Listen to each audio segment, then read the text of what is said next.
Leer a veces cansa, por eso comparto con ustedes. La metodología de la economía positiva. De Friedman. La metodología de la economía positiva. En su admirable libro sobre el objeto y el método de la economía política, John Neville Keynes distingue entre una ciencia positiva, un cuerpo de conocimiento sistematizado concerniente a lo que es, y una ciencia normativa o ordenadora, un cuerpo de conocimiento sistematizado que discute los criterios sobre lo que debe ser. Un arte, un sistema de reglas para la consecución de un fin dado, y puntualiza que la confusión entre ellas es corriente y ha sido la fuente de muchos errores perjudiciales, señalando con insistencia la importancia de admitir una ciencia positiva independiente de la economía política. Este trabajo se refiere principalmente a ciertos problemas metodológicos que surgen al intentar construir la ciencia positiva independiente pedida por Keynes, en especial al problema de cómo decidir si una hipótesis o una teoría deberían aceptarse como parte de un conocimiento sistematizado concerniente a lo que es. Pero la confusión que Keynes lamenta todavía tan común y resulta tan gran traba para reconocer que la economía puede ser, y en parte es, una ciencia positiva, que parece justo comenzar por unas breves aclaraciones sobre la relación entre la economía positiva y normativa.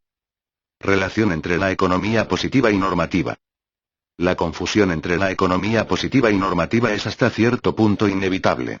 El tema en sí de la economía se considera por casi todo el mundo de vital importancia y dentro del ámbito de su propia experiencia y competencia. Es fuente de continuada y amplia controversia y motivo frecuente de legislación.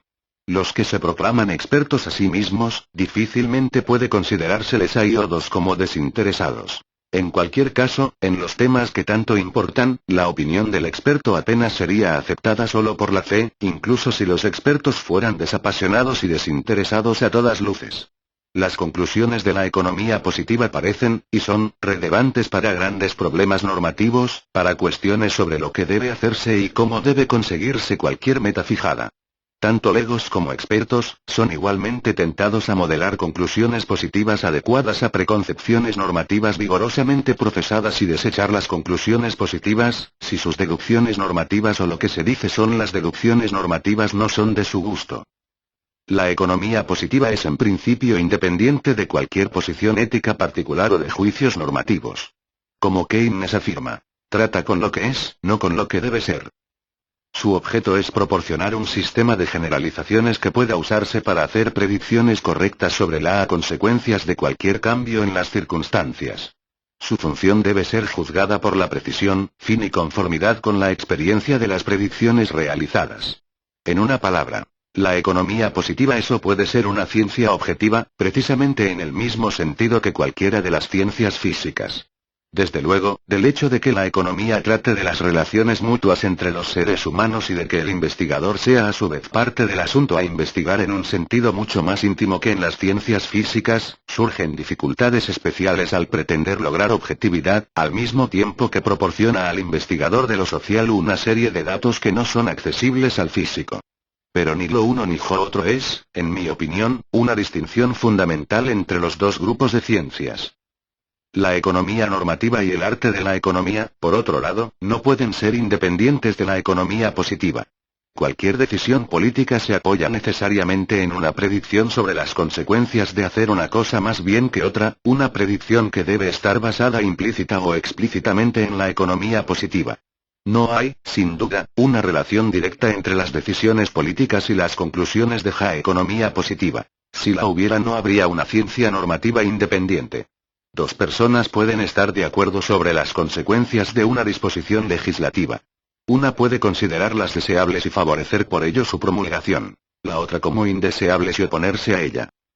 Aventuro la opinión, sin embargo, de que corrientemente en el mundo occidental, y sobre todo en los Estados Unidos, las diferencias sobre la política económica entre los ciudadanos derivan, en su mayor parte, de las diversas predicciones acerca de las consecuencias económicas de una acción determinada, diferencias obvias que en principio pueden ser eliminadas con el progreso de la economía positiva más que de diferencias fundamentales sobre valores básicos, diferencias que en último término llevan a la iguana. Un ejemplo claro y esencial lo ofrece la legislación del salario mínimo.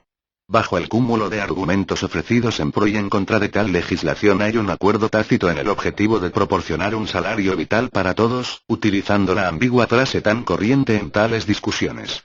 La diferencia de opinión está fundamentalmente basada en una implícita o explícita diferencia en las predicciones sobre la eficacia de este medio peculiar para lograr el fin acordado. Los que la defienden predicen, que los salarios mínimos legales disminuyen la pobreza al elevar los jornales de los que reciben menos del salario mínimo, tanto como los de algunos que reciben más del salario mínimo, sin que al mismo tiempo se contravenga esta circunstancia por una elevación del paro o de empleos menos ventajosos. Los que la combaten predicen, que el salario mínimo ilegal aumenta la pobreza al incrementar el paro o que los ocupados lo son menos ventajosamente, y que el salario mínimo además no reporta ningún efecto favorable a los que permanecen empleados. El acuerdo sobre las consecuencias económicas de la legislación quizás no produjese un completo acuerdo sobre la deseabilidad de la medida, porque existen aún otras diferencias acerca de sus consecuencias políticas o sociales, pero, dado el acuerdo sobre los objetivos, se andaría un largo trecho hacia la consecución del asentimiento en un sentido concreto. Íntimamente unidas a divergencias en el análisis positivo están las dispares opiniones sobre el papel y lugar apropiado de los sindicatos y la deseabilidad de controles directos sobre los precios y salarios y de los aranceles. Las diferentes predicciones sobre la importancia de las llamadas economías de la producción en gran escala explican las divergentes opiniones sobre el deseo o necesidad de una detallada regulación gubernamental de la industria y aun del socialismo, más bien que de la expansión de la empresa privada. Y esta lista podría alargarse indefinidamente. Por supuesto, que mi opinión de que las principales diferencias sobre la política económica en el mundo occidental son de este género, es también una afirmación positiva que ha de ser aceptada o rechazada sobre la base de la experiencia empírica.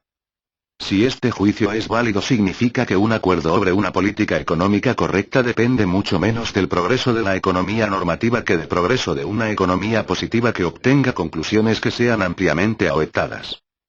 Significa también que la principal razón para distinguir rigurosamente la economía normativa de la economía positiva es justamente la contribución que puede hacerse de este modo para lograr un acuerdo sobre política. Y economía positiva. El último objetivo de una ciencia positiva es el desarrollo de una teoría o hipótesis que produzca predicciones válidas y significativas, no truísticas, sobre fenómenos todavía no observados. Tal teoría es, en general, una compleja mezcla de dos elementos. En parte es un lenguaje encaminado a promover métodos sistemáticos y organizados de razonamiento. En parte es un cuerpo de hipótesis sustantivas encargadas de abstraer rasgos esenciales de la compleja realidad. Considerada como un lenguaje, la teoría carece de contenido sustantivo. Es una colección de tautologías. Su cometido es servir como sistema ordenador para organizar el material empírico y facilitar su comprensión. Y los criterios por los que ha de jugarse son los propios de un sistema clasificador. ¿Están las categorías definidas clara y precisamente? ¿Son exhaustivas? ¿Sabemos dónde ha de llevar cada concepto particular, o existe una ambigüedad considerable? ¿Está el sistema de títulos y subtítulos elaborado de tal manera que podamos rápidamente encontrar el artículo que buscamos, o existen dificultades para encontrarlo? ¿Están los artículos que querríamos estudiar juntos o colocados a grupo? ¿El sistema de ordenación evita las referencias confusas? Las respuestas a estas preguntas dependen de consideraciones en parte lógicas y en parte de hecho. Los cánones de la lógica formal pueden mostrar por sí solos si un lenguaje particular es completo y consistente, es decir, si las proposiciones en el lenguaje son ciertas o equivocadas. La evidencia de hecho, por sí sola, puede mostrar si las categorías del sistema ordenador analítico tienen una contrapartida empírica con sentido, o sea si son útiles para analizar una clase especial de problemas concretos.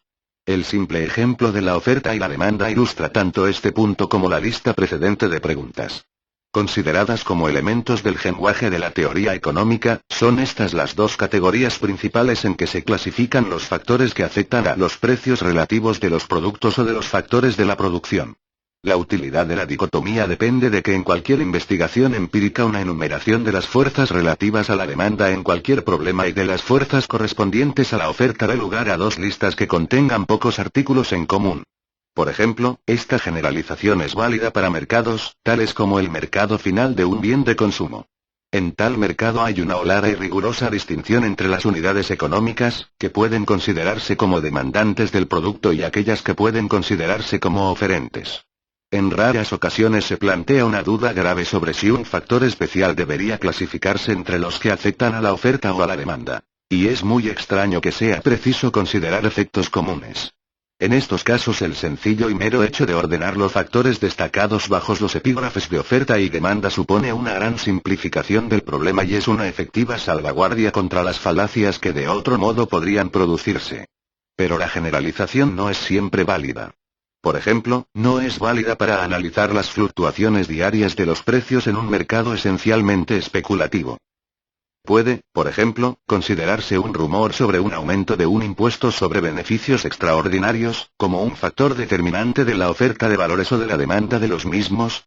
De igual manera, casi todos los factores podrían clasificarse con la misma justificación bajo el título oferta como bajo el título demanda. Estos conceptos quizás puedan utilizarse todavía, pero pueden ser confusos. Siguen, sin embargo, siendo verdaderos, pero notablemente menos útiles que en el primer ejemplo, porque no tienen ninguna contrapartida empírica clara. Considerada como un cuerpo de hipótesis sustantivas, la teoría debe ser juzgada por su poder predictivo para la clase de fenómenos que se intenta explicar. Solo una evidencia de hecho puede mostrar si es acertada o equivocada, o mejor todavía, si debe ser aceptada como válida o debe ser rechazada. Como expondré más ampliamente luego, la única prueba decisiva de la validez de una hipótesis es la comparación de sus vaticinios con la experiencia. La hipótesis se rechaza si sus predicciones son negadas, frecuentemente o más a menudo que las predicciones de una hipótesis alternativa. Se acepta si sus vaticinios no son contradichos. Se le concede gran confianza si ha superado en muchas ocasiones la contradicción. La evidencia de hecho nunca puede probar una hipótesis. Únicamente puede evitar el que sea desaprobada, que es lo que en general expresamos cuando decimos, algo inexactamente, que la hipótesis ha sido confirmada por la experiencia. Para evitar confusiones será conveniente subrayar explícitamente que las predicciones por las que la validez de una hipótesis se prueba no necesitan ser sobre fenómenos que no han ocurrido todavía, es decir, no necesitan ser previsiones de acontecimientos futuros. Pueden ser sobre fenómenos que han ocurrido, bien por observaciones que no han sido todavía realizadas o son desconocidas de la persona que hace la predicción. Por ejemplo, una hipótesis puede implicar que tal y tal cosa debe haber sucedido en 1906, dadas otras circunstancias conocidas.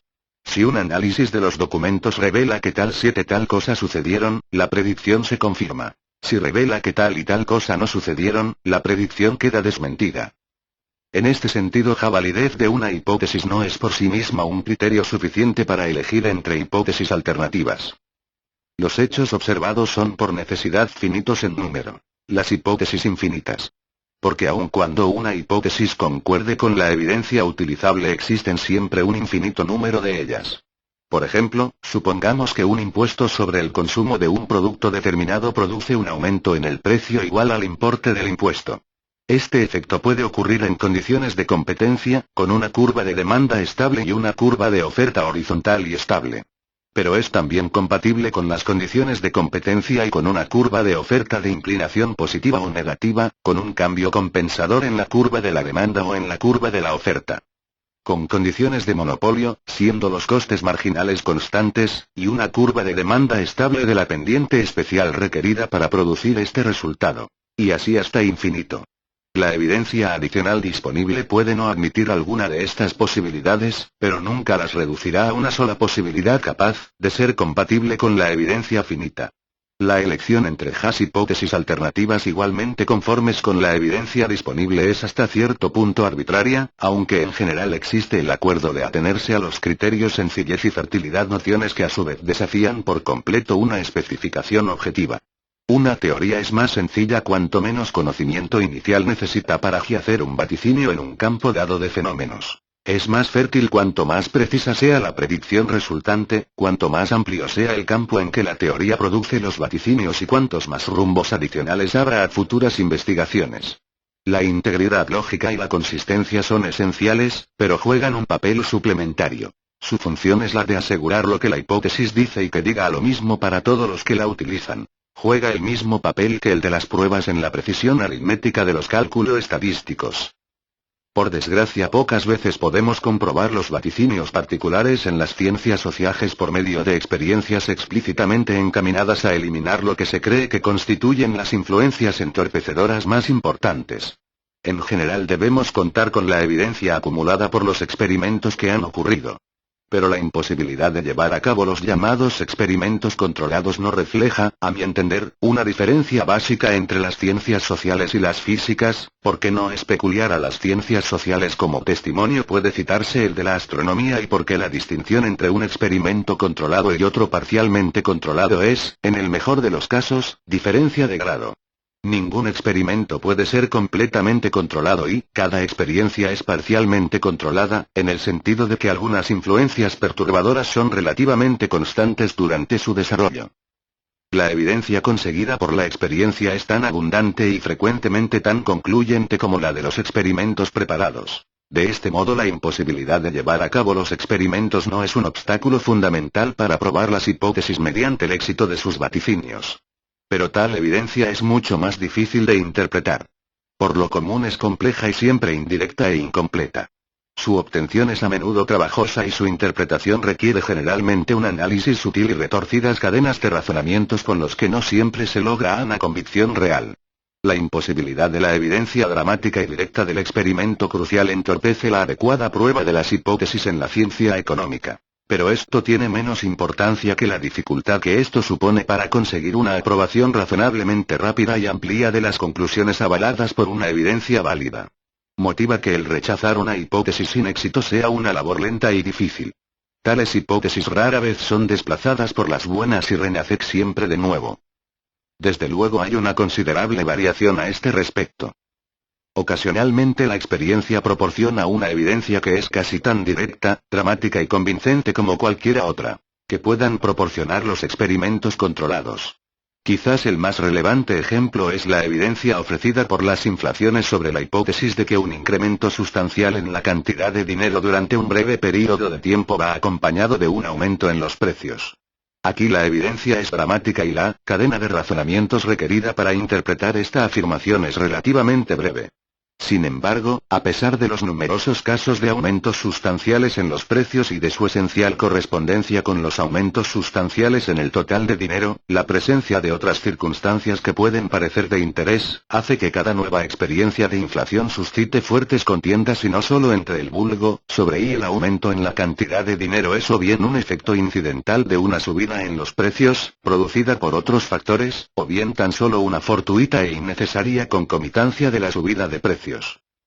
Un efecto de la dificultad de comprobar las hipótesis económicas sustantivas ha sido el iniciar una retirada hacia el análisis puramente formal o tautológico. Como ya he afirmado, las tautologías tienen un lugar muy importante en economía y en otras ciencias como lenguaje especializado o sistema ordenador analítico. Además de esto, la lógica formal y las matemáticas, que son ambas tautologías, son ayudas necesarias para contrastar la corrección del razonamiento, descubrir las deducciones de las hipótesis y determinar hipótesis que se suponían diferentes lo son o no y dónde residen realmente las diferencias. Pero la teoría económica debe ser algo más que un conjunto de tautologías, si debe servir para vaticinar y no solamente describir las consecuencias de la acción humana. Si tiene que ser algo diferente de unas matemáticas disfrazadas. Y la utilidad de las propias tautologías depende en última instancia, como se afirmó antes, de la aceptación de las hipótesis sustantivas que sugieren las categorías especiales en las que ordenar los anárquicos fenómenos empíricos. Una consecuencia más seria de la dificultad de probar las hipótesis económicas por sus vaticinios es el alentar el desconcierto sobre el papel de la evidencia empírica en el trabajo teórico. La evidencia empírica es vital en dos aspectos diferentes, aunque íntimamente relacionados: para la elaboración de hipótesis y para la comprobación de su validez. Una evidencia completa y comprensiva de los fenómenos sobre los que ha de generalizar o explicar una hipótesis, además de su mero valor para sugerir nuevas hipótesis, es indispensable para afirmar que una hipótesis explica lo que pretende explicar, que sus deducciones sobre tales fenómenos no son desmentidos anticipadamente por la experiencia que ya ha sido observada.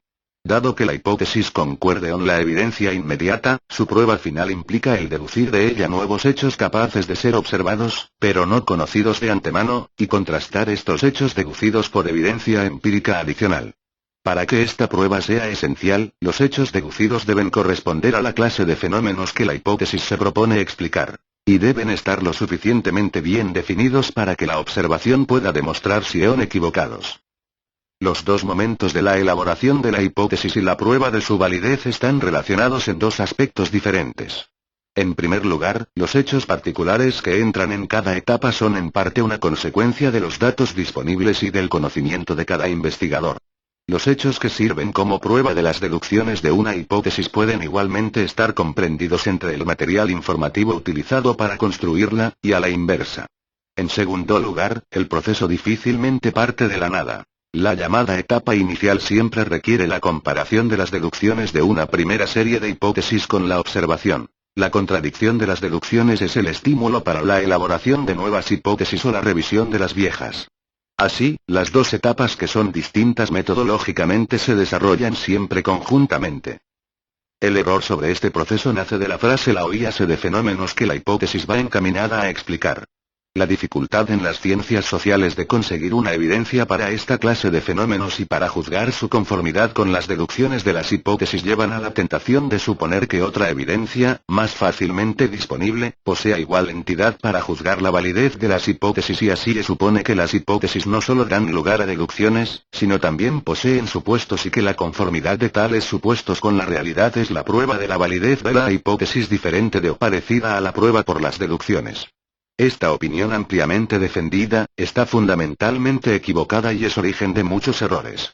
Lejos de proporcionar un medio más fácil para separar las hipótesis válidas de las desacertadas, únicamente entorpece el trabajo y da origen a errores sobre el significado de la evidencia empírica para la teoría económica, produce una desviación de muchos esfuerzos intelectuales dedicados al desarrollo de la economía positiva e impide lograr un acuerdo sobre las hipótesis elaboradas de la economía positiva. En la medida que pueda afirmarse que una teoría posee supuestos y que su realismo puede ser considerado independientemente de la validez de las predicciones, la relación entre la importancia de una teoría y el realismo de sus supuestos es justamente la opuesta de lo que sugiere la opinión criticada. Ciertamente que hipótesis verdaderamente importantes y significativas poseen supuestos que no son representaciones descriptivas arbitrariamente inexactas de la realidad y, en general, puede afirmarse que cuanto más significativa es la teoría más irreal serán sus supuestos, en este sentido. La razón es sencilla. Una hipótesis es importante si explica mucho con poco, o si abstrae los elementos comunes y cruciales de la masa de circunstancias complejas y detalladas que rodean al fenómeno que va a explicarse y permite unas predicciones rálidas. Por lo tanto, una hipótesis para ser importante debe poseer supuestos descriptivamente falsos, ya que no toma en cuenta la mayor parte de las circunstancias reales, puesto que su auténtico éxito reside en mostrar irrelevancia para explicar el fenómeno de que se trata. Para decirlo menos paradójicamente, el problema esencial en torno a los supuestos de una teoría no es, si son descriptivamente realistas, porque nunca lo son, sino, si constituyen aproximaciones lo suficientemente buenas para resolver el problema de que se trate. Y esta cuestión puede contestarse solo comprobando si la teoría funciona, lo que sucede y proporciona vaticinios bastante seguros. Así la doble prueba de la teoría, de la que antes se habló, se reduce a una tánola. La teoría de la competencia monopolística e imperfecta es un ejemplo del olvido por la teoría económica del contenido de estas proposiciones. El desarrollo de la competencia monopolística e imperfecta fue explícitamente motivado, y su amplia aceptación y aprobación por completo explicada basándose en la creencia de que los supuestos de una competencia perfecta o un monopolio perfecto elaborados por la teoría económica neoclásica son una imagen faca de la realidad. Y esta creencia estaba fundamentada casi totalmente en la imprecisión descriptiva inmediata de los supuestos, más bien que en alguna contradicción reconocida de las predicciones, derivadas de la teoría económica neoclásica. La prolongada discusión sobre el análisis marginal en la American Economic Review, de hace unos años, es un ejemplo más claro, aunque menos importante. Los artículos de ambos bandos de la controversia olvidan lo que a mi modo de ver es el punto esencial: la conformidad con la experiencia de las deducciones del análisis marginal, y se preocupan de la cuestión intrascendente de si el empresario adopta o no de hecho sus decisiones consultando los valores, o curvas o funciones del coste marginal y el ingreso marginal.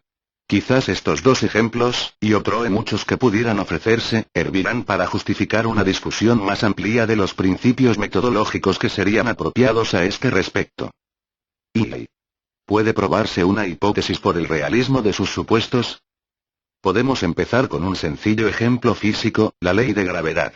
Generalmente se acepta la hipótesis de que la aceleración de un cuerpo que cae en el vacío es una constante g, o aproximadamente 32 pies por segundo, a la Tierra, independiente de la forma del cuerpo, de la manera de caer, etc. Esto significa que la distancia recorrida por un cuerpo que cae durante un tiempo determinado viene dada por la fórmula S igual L/2gt, donde S es la distancia recorrida en pies y T el tiempo en segundos.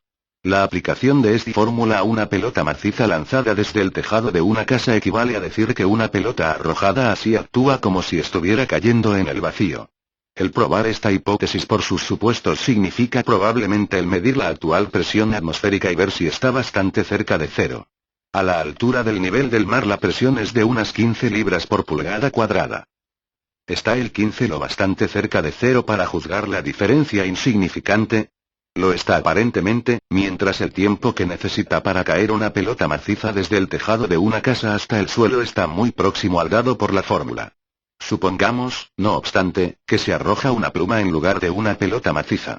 La fórmula da entonces unos resultados bien inexactos.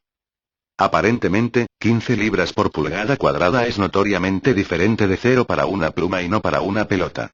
O mejor aún, supongamos que se aplica la fórmula a una pelota lanzada desde un avión a una altura de 30.000 pies. La presión atmosférica es, sin duda, a esta altura menor de 15 libras por pulgada cuadrada. Todavía más, el tiempo actual de la caída desde los 30.000 a los 20.000 pies, en cuyo punto la presión es aún mucho menor que al nivel del mar, diferirá notablemente del tiempo fijado por la fórmula en valor más apreciable que el tiempo que necesita una pelota para caer desde el tejado de una casa hasta el suelo. De acuerdo con la fórmula, la velocidad de la pelota era gt y crecerá rápidamente. De hecho, una pelota lanzada desde 30.000 pies alcanzará su velocidad máxima mucho antes de tocar tierra. E igualmente con otras deducciones de la fórmula. La propuesta inicial de si 15 está lo bastante cerca de cero, para que la diferencia se juzgue insignificante, es a las claras una pregunta superflua en sí misma. 15 libras por pulgada cuadrada son 2160 libras cada pie, o 0,0075 tn. Por pulgada. No hay ningún fundamento para calificar estas cifras de pequeñas o grandes sin algún patrón externo de comparación.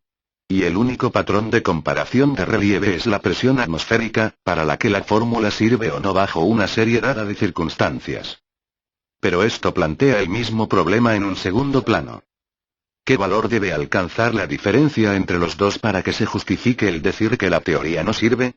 Hay aquí dos patrones externos de comparación importantes. Uno es la precisión utilizable por una teoría alternativa con la que esta teoría se compara, y que es aceptable por igual en todos los campos. El otro nace cuando existe una teoría que se sabe produce mejores vaticinios pero solo a un mayor coste. Las ventajas de una mayor precisión, que dependen del propuesto, deben compulsarse entonces con el gasto para su correspondiente aplicación. Este ejemplo ilustra al mismo tiempo la imposibilidad de probar una teoría por sus supuestos y también la ambigüedad del concepto los supuestos de una teoría. La fórmula S igual medio GT2 es válida para los cuerpos que caen en el vacío y puede derivarse del análisis del comportamiento de tales cuerpos. Puede, por lo tanto, establecerse que bajo una amplia serie de circunstancias, los cuerpos que caen en la atmósfera actual se comportan como si cayeran en el vacío. En el lenguaje corriente de la economía podría traducirse rápidamente por: la fórmula da por sentado el vacío. Sin embargo, no afirma tal cosa. Lo que se afirma es que en muchos casos la existencia de la presión atmosférica, la forma del cuerpo, el nombre de la persona que lo arroja, la clase de mecanismo utilizado para lanzarlo y una multitud de otras circunstancias afines no tienen un apreciable efecto sobre la distancia que el cuerpo recorre en un tiempo determinado. La hipótesis puede muy bien enunciarse de nuevo omitiendo toda mención del vacío. Bajo una amplia serie de circunstancias la distancia que un cuerpo recorre al caer durante un tiempo determinado viene dada por la fórmula S igual medio GT. Para la historia de esta fórmula y de la teoría física a ella asociada, ¿es razonable afirmar que da por sentado el vacío? Por lo que yo sé, puede haber otras series de supuestos que producirán la misma fórmula. La fórmula se acepta porque sirve. No porque vivamos en un vacío aproximado. El problema importante en relación con la hipótesis es especificar las circunstancias bajo las que la fórmula sirve o, más exactamente, el alcance general del error en sus vaticinios bajo diversas circunstancias. Realmente, como está implícito en la anterior enunciación de la hipótesis, tal especificación no es una cosa y la hipótesis otra.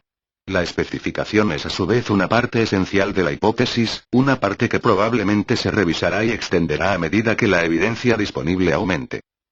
En el caso particular de la caída de los cuerpos puede llegarse a una teoría más general, aunque aún incompleta, como resultado de los experimentos encaminados a explicar los errores de la teoría más simple, calculándose la afluencia de alguno de los factores entorpecedores, con lo que la teoría más simple resultará un caso especial. Con todo, no siempre conviene utilizar la teoría más general, porque la exactitud mayor que ésta proporciona, puede no justificar su mayor coste y, por lo tanto, el problema de bajo qué circunstancias una teoría más sencilla, resulta lo bastante apropiada, sigue siendo importante. La presión atmosférica es una, pero no la única, de las variables que definen estas circunstancias. La forma del cuerpo, la velocidad conseguida, y aún otras circunstancias son igualmente importantes. Un medio para interpretar las variables distintas de la presión atmosférica es el considerarlas determinando si el supuesto del vacío es decisivo o no. Por ejemplo, la diferencia en la forma del cuerpo puede decirse que hace 15 libras por pulgada cuadrada, notablemente diferentes de cero para una pluma, pero no para una pelota maciza lanzada a una distancia moderada. Tal afirmación debe distinguirse, sin embargo, de la declaración bien distinta de que la teoría no sirve para una pluma porque sus supuestos son falsos. La relación entre los distintos términos sigue otro camino. Los supuestos son falsos para una pluma porque la teoría no sirve. Este punto necesita subrayarse, porque la utilización adecuada de los supuestos circunflejo ipsa al especificar las circunstancias por las que una teoría se acepta es frecuentemente, y por error, interpretada como si quisiera decir que los supuestos pueden utilizarse para determinar las circunstancias por las que la teoría se admite y ha sido, en este sentido, una importante fuente para sustentar la creencia de que una teoría debe probarse por sus supuestos. Permítasenos ahora aducir otro ejemplo, preparado y diseñado como copia de muchas hipótesis de las ciencias sociales. Piénsese en la densidad de las hojas de un árbol. Sugiero la hipótesis de que las hojas están colocadas como si cada una de ellas pretendiera intencionadamente elevar al máximo el total de luz solar que recibe, dada la posición de sus vecinas, como si conociera ya leyes físicas que determinan el total de luz que puede recibirse en las distintas posiciones y pudiera moverse rápida o instantáneamente de una posición a otra deseada y libre. Pues bien, algunas de las más obvias deducciones de esta hipótesis están bien de acuerdo con la experiencia. Por ejemplo, por lo general, las hojas son más densas en la parte sur de los árboles que en la parte norte, existen pocas, como la hipótesis exige, en la pendiente norte de una colina o cuando el lado meridional de los árboles está en la sombra y por cualquier otra razón. Se considerará la hipótesis inaceptable o carente de valor porque sabemos que las hojas no deciden ni pretenden conscientemente, no han ido a una escuela y aprendido las leyes científicas esenciales o las matemáticas necesarias para calcular la posición óptima, y no pueden cambiarse de una posición a otra. Naturalmente ninguna de estas contradicciones de la hipótesis es de vital relieve. Los fenómenos apuntados no entran en la clase de fenómenos que la hipótesis debe explicar. La hipótesis no afirma que las hojas hagan tales cosas, sino solamente que su densidad es la misma que si lo hicieran. A pesar de la aparente falsedad de sus supuestos, la hipótesis tiene gran plausibilidad a causa de la coincidencia de sus deducciones con la observación. Nos inclinamos a explicar ** su validez sobre la base de que la luz contribuye al crecimiento de las hojas y que, por lo tanto, las hojas crecerán más espesas o se mantendrán más resistentes donde haya más sol. Así, el resultado obtenido por una sencilla adaptación pasiva a las circunstancias externas es el mismo que el que se conseguiría con una deliberada acomodación a ellas. Esta hipótesis alternativa es más atractiva que la hipótesis elaborada, no porque sus supuestos son más realistas, sino más bien porque forma parte de una teoría más general que se aplica a una variedad más extensa de fenómenos, entre los que la posición de las hojas de un árbol es un caso especial, porque posee más deducciones capaces de contrastación y porque ha afirmado su validez en una más amplia variedad de circunstancias. La evidencia directa del crecimiento de las hojas es en este sentido reforzada por la evidencia indirecta de otros fenómenos a los que afecta la teoría más general. La hipótesis elaborada es inicialmente válida, es decir, ofrece predicciones suficientemente seguras acerca de la espesura de las hojas, solo para una clase especial de circunstancias. No sé cuáles son estas circunstancias o cómo definirlas. Parece obvio, sin embargo, que en este ejemplo los supuestos de la teoría no toman parte en su formulación. El tipo de árbol, las condiciones del suelo, etc., son la clase de variables aptas para definir su grado de validez, no la capacidad de las hojas para realizar complicados cálculos matemáticos o para moverse de un lado a otro. Un ejemplo bailante paralelo referido al proceder humano, ha sido utilizado en otra parte por Savage y por mí. Analicemos el problema de predecir las jugadas hechas por un experto jugador de billar.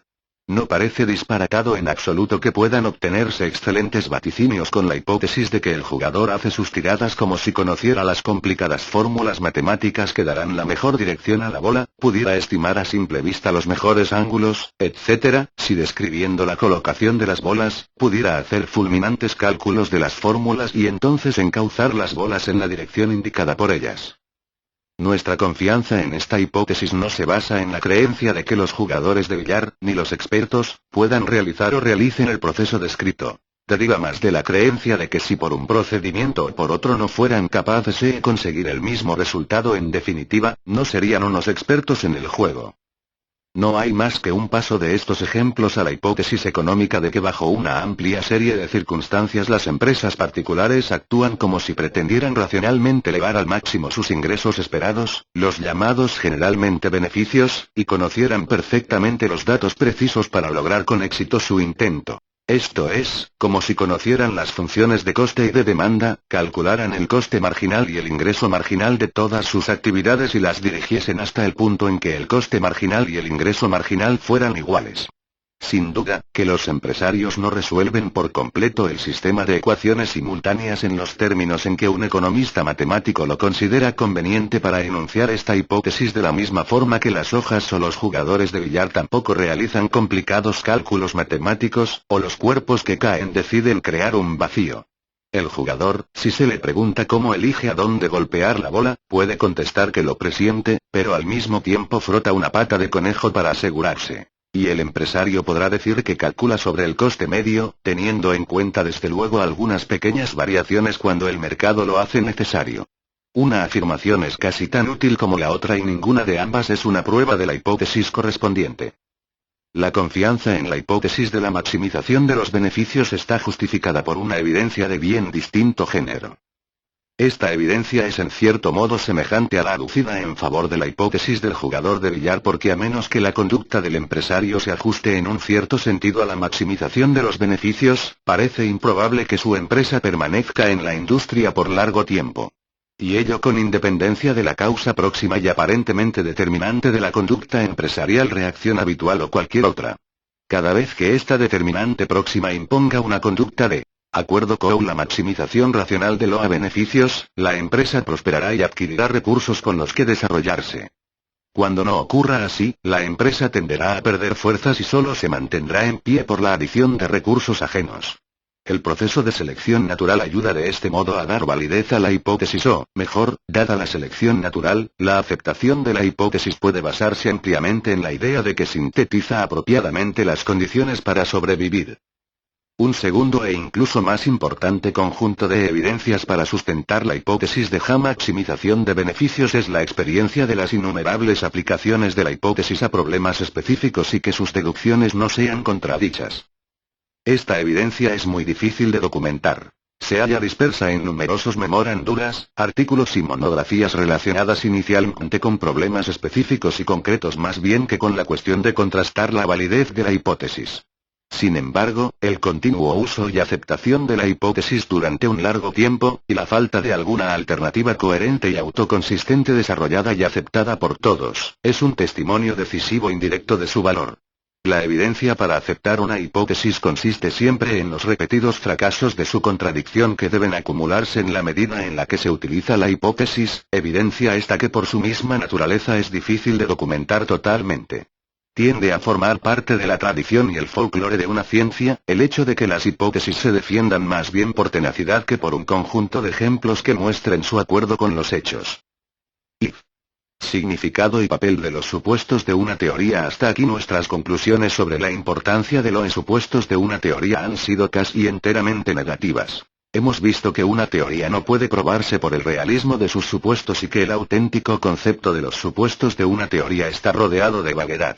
Pero si esto fuera todo, sería difícil explicar el extendido uso del concepto y la tenacidad con la que todos hablamos de los supuestos de una teoría y comparamos los supuestos de teorías alternativas. Hay demasiado humo para que no haya nada de fuego. En la metodología, como en la ciencia positiva, las definiciones negativas pueden hacerse en general con más seguridad que las afirmaciones, por lo que tengo menos confianza en las afirmaciones siguientes sobre la significación y papel de los supuestos que en las realizadas hasta aquí. Según creo, los supuestos de una teoría juegan tres papeles positivos diferentes, aunque relacionados. A. Son a menudo una forma económica de describir o presentar una teoría. B. A veces facilitan una prueba indirecta de la hipótesis por sus deducciones. C. Como ya hemos señalado, son algunas veces un medio conveniente para especificar las condiciones bajo las que se espera que la teoría sea válida. Las dos primeras afirmaciones requieren una mayor explicación. A. El uso de los supuestos en la exposición de una teoría. El ejemplo de las hojas ilustra el primer papel de los supuestos. En lugar de decir que las hojas pretenden multiplicar el sol que reciben, podemos establecer la hipótesis equivalente, sin ningún supuesto aparente, en forma de una lista de reglas para vaticinar la densidad de las hojas. Si un árbol está situado en un campo llano sin que otros árboles o cuerpos obstruyan los rayos del sol, entonces la densidad de las hojas tenderá a ser tal y tal. Si un árbol está en el lado septentrional de una colina en medio de un bosque de árboles semejantes, entonces, etc. Es claro que esta es una formulación menos económica de la hipótesis que la afirmación de que las hojas pretenden aprovechar al máximo el sol que cada una recibe. La última afirmación es, en efecto, una síntesis de las reglas de la anterior lista, puesto que indica cómo determinar las características del ambiente, que son importantes para el problema particular, y cómo valorar sus efectos. Es más breve y al mismo tiempo no menos amplia. Más generalmente, una hipótesis o teoría consiste en afirmar que ciertas fuerzas son y, por deducción otras no lo son, importantes para una clase de fenómenos que pretenden explicarse, al mismo tiempo que especifica la manera en que actúan las fuerzas que se consideran importantes. La hipótesis puede considerarse integrada por dos partes. Primera, un mundo conceptual o modelo abstracto más sencillo que el mundo real, que contiene tan solo las fuerzas que la hipótesis asegura que son importantes. Segunda, una serie de reglas que definen la clase de fenómenos para los que el modelo puede considerarse como una adecuada representación del mundo real, que especifiquen la correspondencia entre las variables o entidades del modelo y los fenómenos observables. Estas dos partes son de muy distinto carácter. El modelo es abstracto y completo, es una especie de álgebra o lógica. Las matemáticas y la lógica formal entran en su reducto para contrastar su consistencia e integridad y explorar sus deducciones. No hay lugar alguno en el modelo para las vaguedades, los puede ser o aproximaciones. La presión del aire es cero, no pequeña, para el vacío. La curva de demanda de un producto de un empresario o gerente, en libre competencia es horizontal, tiene una pendiente nula, no casi horizontal. Las reglas para la utilización del modelo, por otro lado, no es posible que sean tan abstractas y completas. Deben ser concretas y, por consiguiente, incompletas. La integridad solo es posible en un mundo conceptual, no en el mundo real, de cualquier forma que éste pueda interpretarse. El modelo es la sustanciación lógica de la media verdad de que nada hay nuevo bajo el sol. Las reglas para aplicarle no pueden olvidar la igualmente significativa verdad a medias de que la historia nunca se repite. En un grado considerable pueden formularse explícitamente una gran cantidad de reglas con más facilidad, aunque incluso entonces no de forma completa, cuando la teoría forma parte de una teoría más general, como en el ejemplo de la teoría del vacío en la caída de los cuerpos. En el deseo de hacer una ciencia tan objetiva como sea posible, nuestra meta sería formular las reglas explícitamente en la medida que sea preciso y extender constantemente la serie de fenómenos para los cuales es posible hacerlo. Pero, con independencia del éxito que tengamos en este intento, sin duda quedará espacio para juzgar sobre la aplicación de las reglas. Cada acontecimiento ofrece algunos rasgos peculiares, no comprendidos en las reglas explícitas. La capacidad de decidir si estos deben desecharse o no, de identificar los fenómenos observables y entidades del modelo, es algo que no puede enseñarse. Solo puede aprenderse por la experiencia y la orientación en la atmósfera científica cierta, no de memoria. Es en este punto en el que el amateur se separa del profesional en todas las ciencias, y en el que se marca la línea sutil que distingue al chiflado del científico. Tal vez un sencillo ejemplo aclare este punto. La geometría euclidiana es un modelo abstracto lógicamente completo y consistente. Sus entidades están definidas con precisión. Una línea no es una figura geométrica más grande que ancha o profunda. Es una figura cuya anchura y profundidad son cero. Es también claramente irreal. No hay en la realidad cosas tales como los puntos, líneas o superficies euclidianas. Apliquemos este modelo abstracto a una señal hecha en una pizarra con un trozo de tiza. ¿Puede identificarse la señal con una linca euclidiana, una superficie euclidiana o un cuerpo sólido euclidiano? Sin dificultad puede identificarse con una línea si quiere representar, digamos, una curva de demanda. Pero no podrá identificarse así si se usa para colorear los países en un mapa, pongamos por caso, porque esto querría decir que el mapa nunca iría coloreado. Para este caso, la misma señal debe identificarse con una superficie. Pero no puede identificarla así un fabricante de tiza, porque significaría que no se empicaría nunca tiza. Para sus propósitos, la misma señal debe identificarse con un volumen. Juicios tales como los de este ejemplo lograrían el asentimiento general. Parece obvio, sin embargo, que aunque puedan formularse consideraciones generales para guiar tales juicios, nunca pueden ser exhaustivos y abarcar cada ejemplo posible. No pueden tener el carácter coherente y suficiente de la propia geometría euclidiana. Al hablar de los supuestos cruciales de una teoría, estamos, creo yo, tratando de fijar los elementos clave de un modelo abstracto. Por lo regular, hay muchos medios diferentes de describir el modelo en su integridad. Muchas series de postulados QNR. Al mismo tiempo, contienen y están contenidos en el modelo. En su conjunto. Estos son lógicamente equivalentes. Los que son considerados como axiomas o postulados de un modelo desde un punto de vista, pueden ser tomados como teoremas desde otro, y al contrario. Los supuestos especiales, llamados cruciales, se seleccionan en atención a conveniencia, sencillez o brevedad, para describir el modelo, su plausibilidad intuitiva o su capacidad para sugerir, si bien tan solo por deducción, algunas de las consideraciones que son esenciales para juzgar o aplicar el modelo. B. El uso de los supuestos, como prueba indirecta de una teoría. Al presentar cualquier hipótesis, parece obvio determinar cuáles de las afirmaciones utilizadas para exponerla se refieren a los supuestos y cuáles a las deducciones. Sin embargo, no es fácil precisar la distinción con rigor. Creo que esto no es una característica de la hipótesis como tal, sino más bien del uso al que la hipótesis se va a declinar. Si es esto así, la clasificación de las afirmaciones debe reflejar una certidumbre en la meta que la hipótesis debe alcanzar. La posibilidad de intercambiar teoremas y axiomas en un modelo abstracto implica la posibilidad de intercambiar deducciones y supuestos en la hipótesis sustantiva correspondiente al modelo abstracto, lo que no quiere decir que cualquier deducción puede intercambiarse con cualquier supuesto, sino tan solo que puede haber más de una serie de afirmaciones que impliquen a las restantes. Consideremos, por ejemplo, una proposición concreta de la teoría de la competencia oligopolística. Si afirmamos, a, que los empresarios intentan aumentar al máximo sus beneficios por todos los medios, incluyendo la adquisición o extensión del poder de monopolio, esto significará, b, que, cuando la demanda de un producto es geográficamente inestable, significativos los costes de transporte, ilegales los acuerdos explícitos 6 sobre precios y el número de productores del artículo relativamente pequeño, tenderán a establecerse acuerdos sobre precios. La afirmación, A, se considera como un supuesto y, B, como una deducción, porque aceptamos la predicción del comportamiento en el mercado como el objetivo del análisis. Consideramos el supuesto como aceptables y encontramos que las condiciones especificadas en B, van generalmente asociadas con acuerdos sobre los precios, y al contrario. Cambiemos ahora nuestro objeto al de definir qué casos hay que perseguir por la prohibición de la ley antitrust Berman de una conspiración para restringir el comercio.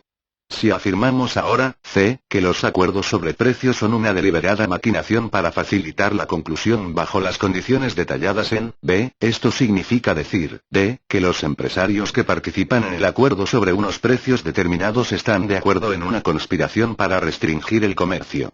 Lo que antes era un supuesto se convierte ahora en una deducción, y viceversa.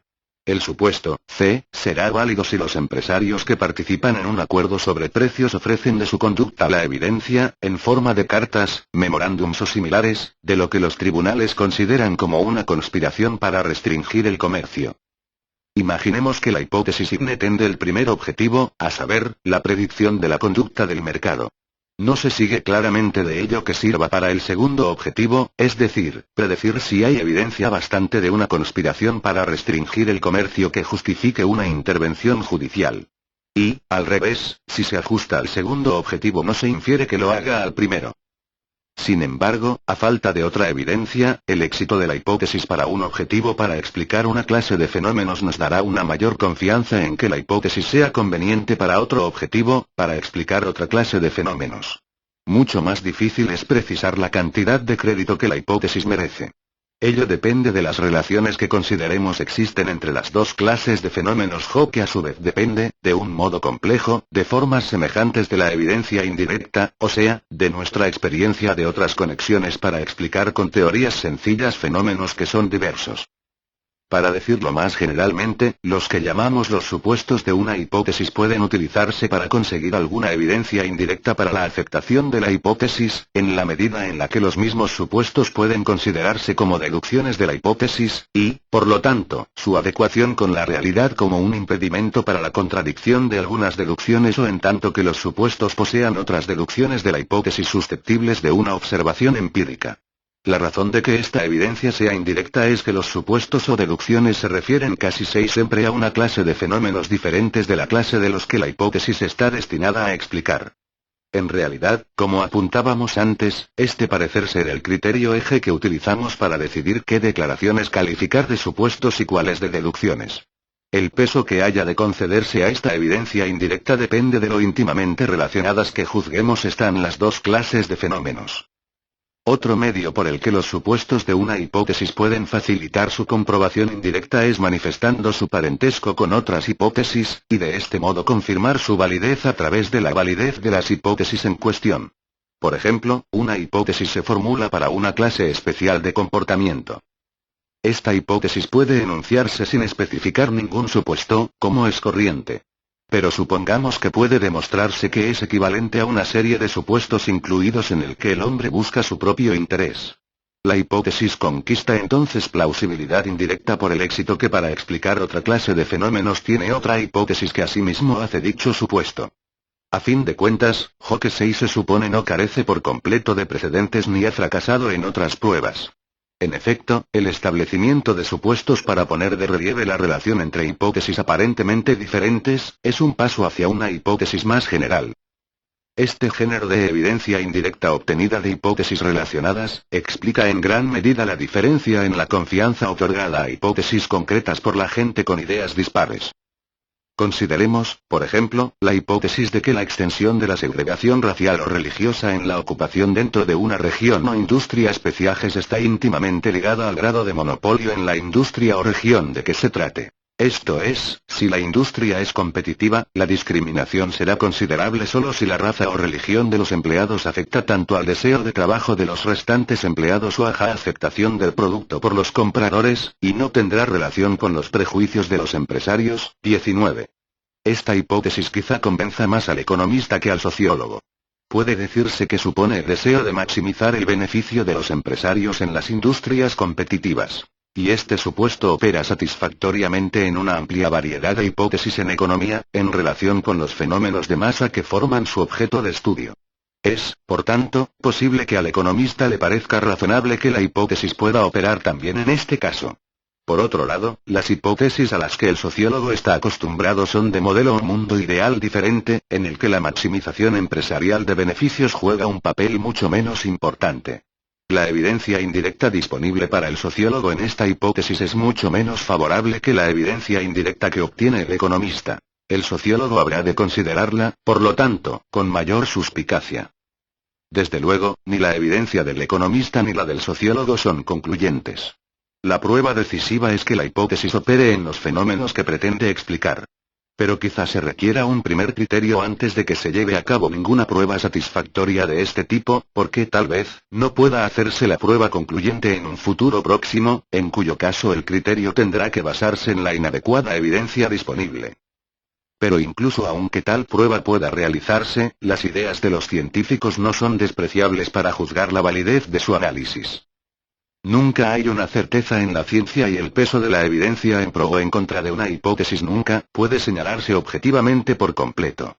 El economista será más tolerante que el sociólogo al estudiar la conformidad de las deducciones de una hipótesis con la experiencia, y se decidirá a aceptar la hipótesis a prueba con pocas muestras de conformidad. 5.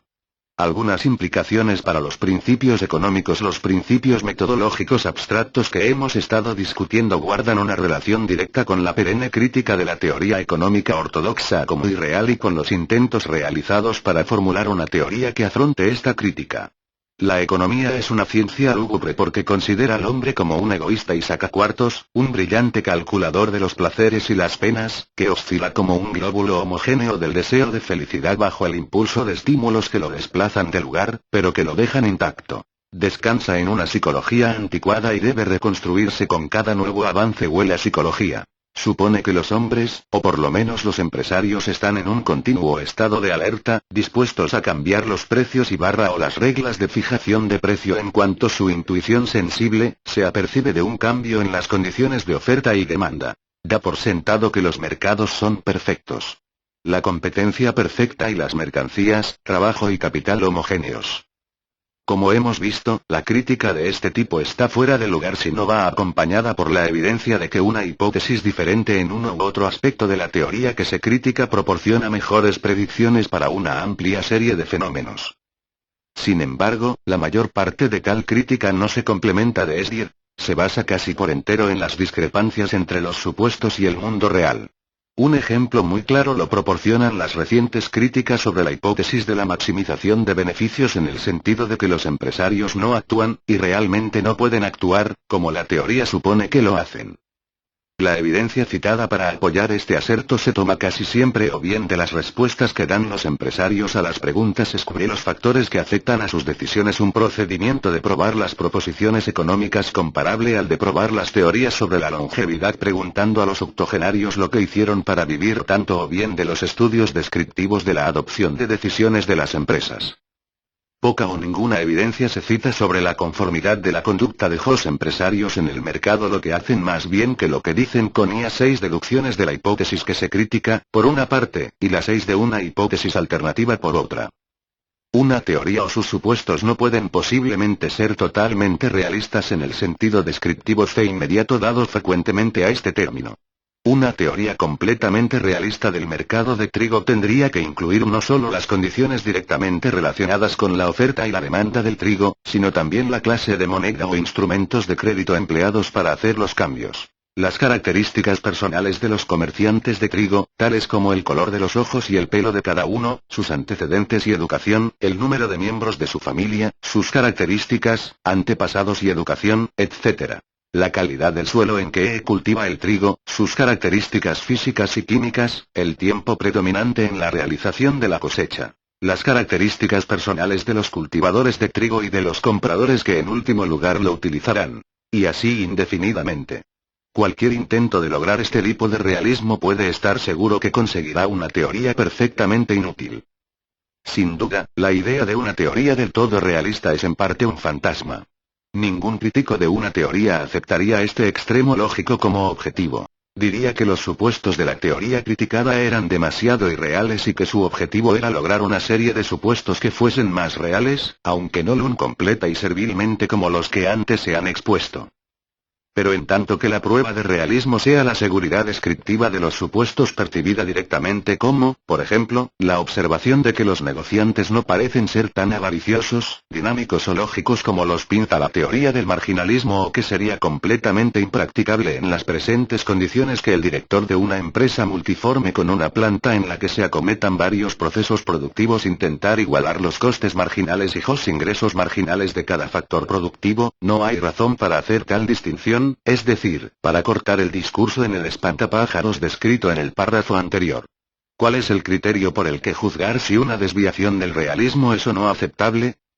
Porque es más irreal para analizar la conducta del empresario y despreciar la magnitud de sus costes que el color de sus ojos.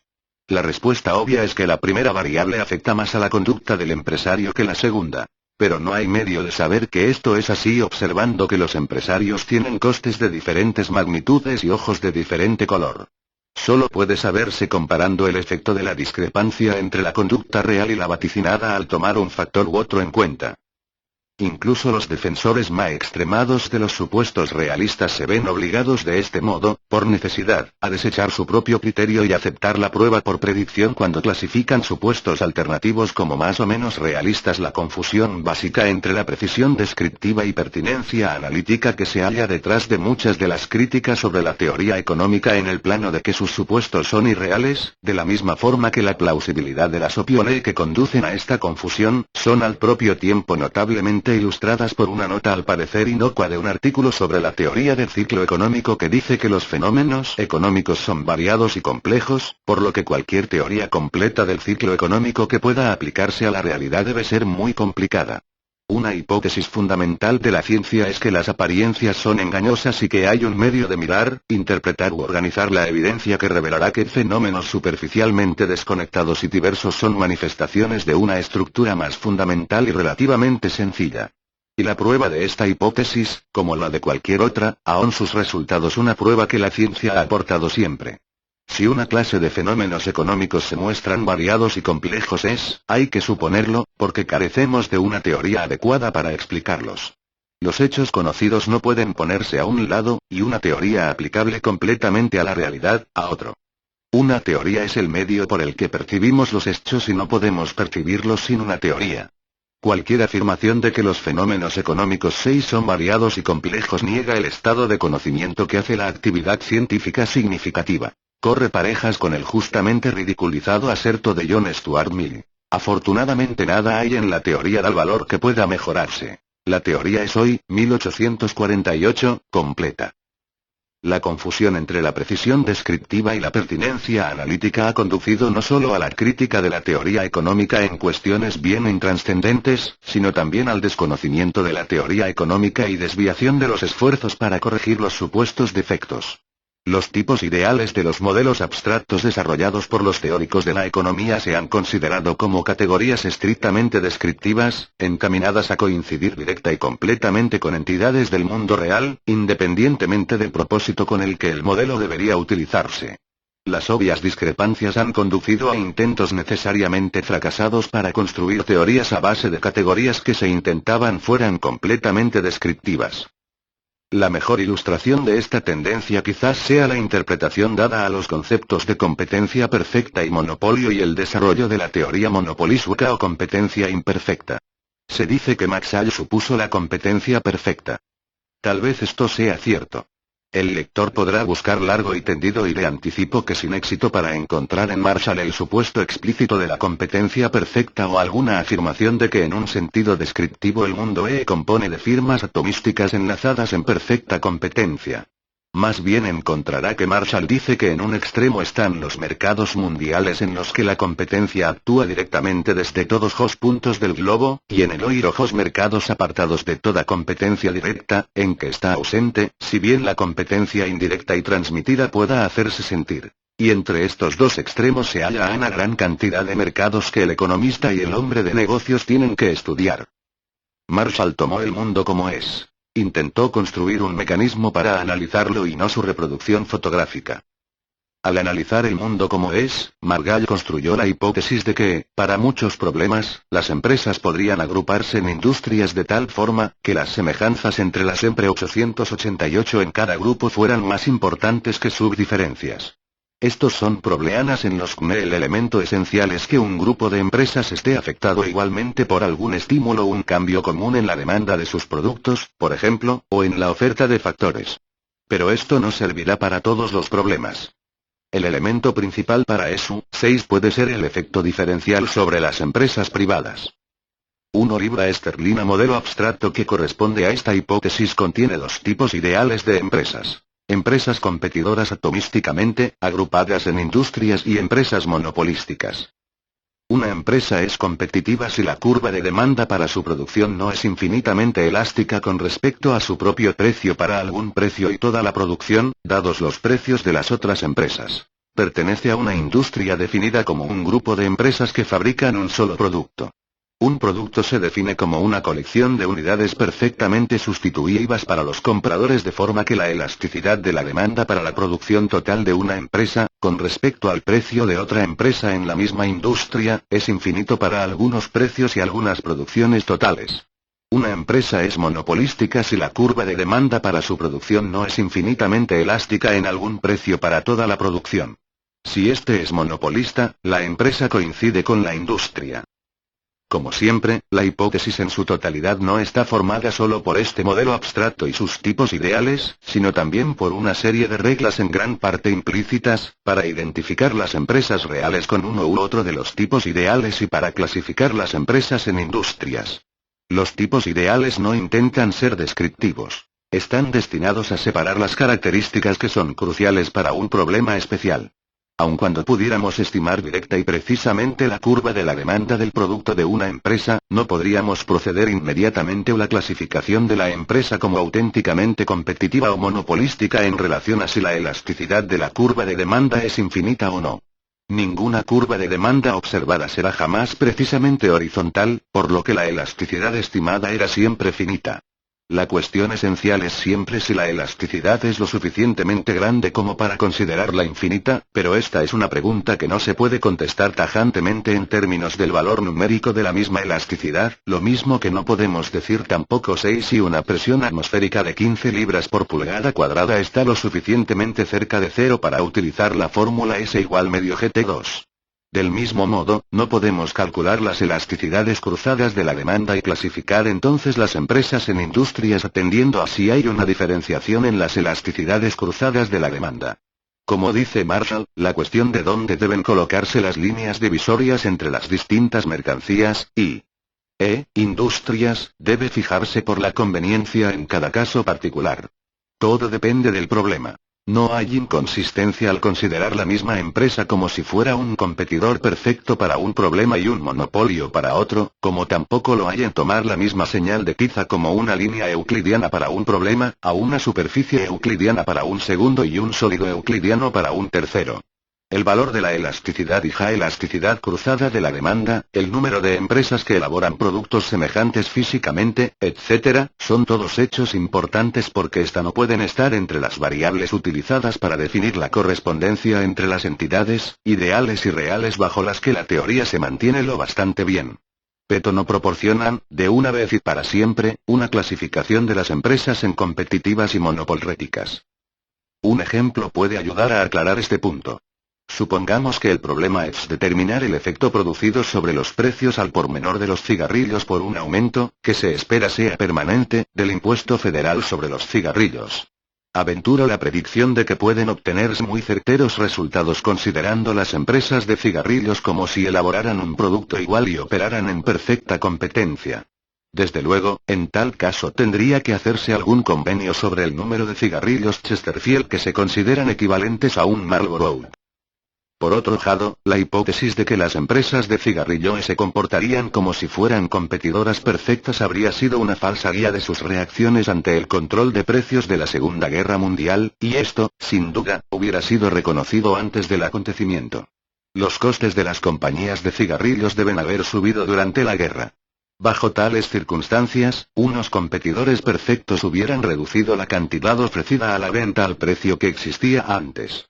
Pero, a aquel precio, la sabida durante la guerra de la renta del público seguramente aumentó la cantidad demandada. Bajo las condiciones de tina competencia perfecta, la estricta admisión del precio legal hubiera significado, por consiguiente, no solo un déficit en el sentido de que la cantidad demandada excedía a la cantidad ofrecida, sino también un descenso en el número de cigarrillos elaborados. Los hechos contradicen esta deducción especial. Hubo una aceptación bastante buena de los precios máximos de los cigarrillos, e incluso las cantidades producidas aumentaron notablemente. La fuerza ordinaria de la subida de costes debió actuar con menor intensidad que la avasalladora fuerza del deseo de cada compañía de conservar su puesto en el mercado, de mantener el valor y prestigio de su marca, sobre todo cuando el impuesto sobre beneficios extraordinarios transfería gran parte de la cuota de costes de esta clase de propaganda al gobierno. Para este problema los fabricantes de cigarrillos no pueden considerarse como si fueran competidores perfectos. El cultivo del trigo se toma frecuentemente para ofrecer un ejemplo de competencia perfecta. Sin embargo, así como para algunos problemas es apropiado considerar a los fabricantes de cigarrillos como si formaran una industria perfectamente competidora, para otros no es apropiado tratar a los productores de trigo como si lo fueran. Por ejemplo, no lo es si el problema es la diferencia de precio pagada por los maquinistas de los elevadores locales para el trigo. El sistema de Marshall se convierte en más útil para los problemas en que un grupo de empresas están afectadas por los mismos estímulos, y en los que pueden tomarse como si fueran competidores perfectos. Este es el origen de la equivocación de que Marshall supuso la competencia perfecta en cierto sentido descriptivo. Sería muy deseable tener una teoría más general que la de Marañal. Una que pudiera comprender al mismo tiempo los casos en que la diferenciación del producto o la escasez del número de empresas establece una disparidad esencial y aquellos en que no lo hace. Tal teoría nos permitiría operar en problemas en que ahora no podemos hacerlo y, además, facilitar la determinación de la serie de circunstancias bajo las que una teoría más simple puede considerarse como una buena aproximación. Para cumplir con este cometido, la teoría más general debe tener contenido y sustancia. Debe poseer implicaciones susceptibles de contrastación empírica y de sustantivo interés e importancia. La teoría de la competencia imperfecta o monopolística desarrollada por Chamberlain y Robinson, es un intento de construir tal teoría más general. Desgraciadamente no posee ninguno de los atributos que hagan de ella una teoría cierta, útil y más general. Sus aportaciones han quedado reducidas a mejorar la exposición de la teoría de la empresa individual y, por lo tanto, no es más que una derivación de las deducciones del modelo de Marshall, refutando su análisis del monopolio y enriqueciendo el vocabulario apto para describir la experiencia industrial. Las definiciones de la teoría se revelan con toda claridad en su tratamiento, o su incapacidad para tratar, con los problemas que abarcan grupos de empresas las industrias de Marshall. Tanto como se ha insistido en que la diferenciación del producto es esencial y es una nota distintiva de la teoría el insistir sobre este punto, la definición de una industria como conjunto de empresas que elaboran un mismo producto no puede utilizarse. Según esta definición, cada empresa es una industria separada. La definición en términos del grado de sustituibilidad o de diferencias sustanciales de las elasticidades cruzadas no se enfrentan al problema, introducen la confusión y los términos indefinibles en el modelo abstracto en el que no tienen cabida y solamente sirven para hacer la teoría analíticamente sin sentido. Grado y sustancial están en la misma categoría que una presión atmosférica pequeña 34. En relación con esto, Van Berlin define implícitamente una industria como un grupo de firmas que tienen las mismas curvas de costes y demanda. Pero esto carece lógicamente de sentido si es que la diferenciación de un producto es, como afirma, esencial. ¿Qué significa el decir que las curvas de costes y demanda de una empresa que fabrica niveladoras son idénticas a las de otra que fabrica horquillas? Y si carece de sentido para las niveladoras y las horquillas, carece también para dos marcas de dentífrico en tanto se insista en que la diferencia entre dos marcas es fundamentalmente importante. La teoría de la competencia monopolística no ofrece herramientas para el análisis de una industria, ni lugar intermedio entre una empresa por un lado y el equilibrio general por otro. Es, por tanto, incapaz de contribuir al análisis de un cúmulo de problemas importantes. Por una parte, es demasiado reducida para ser de gran interés. Por la otra, demasiado amplia para permitir generalizaciones significativas. 6. Conclusión: la economía como ciencia positiva es un cuerpo de generalizaciones aceptadas sobre los fenómenos económicos, que pueden utilizarse para vaticinar las consecuencias de los cambios dados en las circunstancias. El progreso en el desarrollo de este cuerpo de generalizaciones, reforzando nuestra confianza en su validez, y mejorando la exactitud de sus predicciones, se halla entorpecido no solo por las limitaciones de la inteligencia humana que dificultan la búsqueda de toda verdad, sino también por obstáculos que son especialmente importantes para las ciencias sociales en general, y para la economía en particular, aunque de ningún modo sean privativos de ella. La familiaridad con el objeto de la ciencia económica provoca una actitud despreciativa hacia la adquisición del conocimiento especial sobre el mismo. La importancia de su contenido para la vida diaria y para los principales problemas de la política impide la objetividad y origina la confusión entre el análisis científico y el juicio normativo. La necesidad de confiar en la experiencia incontrolada, más que en los experimentos controlados, hace difícil obtener una evidencia dramática y tajante que justifique la aceptación de las hipótesis formuladas. La necesidad de apoyarse en la experiencia incontrolada no afecta al principio metodológico fundamental de que una hipótesis debe probarse solo por la conformidad de sus deducciones o predicciones con los fenómenos observables. Sin embargo, hace que la prueba de las hipótesis sea más difícil y da pie a errores sobre determinados principios metodológicos. Más que otros científicos, los dedicados al cultivo de las ciencias sociales, necesitan ser conscientes de su metodología. Una confusión que ha sido especialmente común, y ha hecho mucho daño, es la relativa al papel de los supuestos en el análisis económico. Una hipótesis científica significativa o una teoría, afirma que ciertas fuerzas son y otras, en cambio, no son importantes para entender una clase peculiar de fenómenos. Con frecuencia resulta conveniente exponer tal hipótesis diciendo que los fenómenos que se desea predecir se desarrollan en el mundo de la observación como hay ocurrieran en un mundo hipotético muy simplificado, que contiene solo las fuerzas que la hipótesis asegura que son importantes. En general, hay más de un medio para expresar tal descripción, más de una herbe de supuestos en cuyos términos puede formularse la teoría. La elección entre tales supuestos alternativos se hace en función de la economía resultante, de la claridad y precisión al formular la hipótesis, de su capacidad para proporcionar la evidencia indirecta en la que apoyar su validez, ya sugiriendo que algunas de sus deducciones puedan ser pronto contrastadas por la observación o mostrando su conexión con otras hipótesis que tratan de fenómenos semejantes. Y otras consideraciones similares. Una teoría no puede probarse comparando sus supuestos directamente con la realidad. Sin duda, no hay medio alguno por el que esto pueda hacerse. Un realismo completo es inalcanzable, y la cuestión de si una teoría es bastante realista puede resolverse solo comprobando si sus predicciones son lo bastante buenas para el propósito que se persigue, o si son mejores que las predicciones de las teorías alternativas. La idea de que una teoría puede probarse por el realismo de sus supuestos, independientemente de la precisión de sus vaticinios, está muy extendida y es la fuente de gran parte de la crítica constante de que la teoría económica no es realista. Tal crítica está descaminada y, en consecuencia, la mayor parte de los intentos para reformar la teoría económica que ha estimulado no han tenido éxito. Lo desacertado de tal tipo de crítica de la teoría económica no significa que la teoría económica existente merezca un alto grado de confianza. Pero estas críticas hierran el blanco y pueden ser blanco de crítica. Incluso en un sentido trivial, esto es desde luego así. Toda teoría es necesariamente provisional y está sujeta a cambio y variación, a medida que progresa el conocimiento. Para ir más allá de esta vulgaridad es necesario ser más explícito acerca del contenido de la teoría económica existente y hacer una distinción entre sus diferentes ramas. Algunas partes de la teoría económica merecen más confianza que otras. Una valoración referente al estado actual de la economía positiva, un resumen de la evidencia en que se apoya su validez y la fijación del crédito relativo que cada parte merece, es desde luego una tarea para un tratado o una colección de tratados, si es que esta tarea es posible, no para un breve artículo sobre metodología.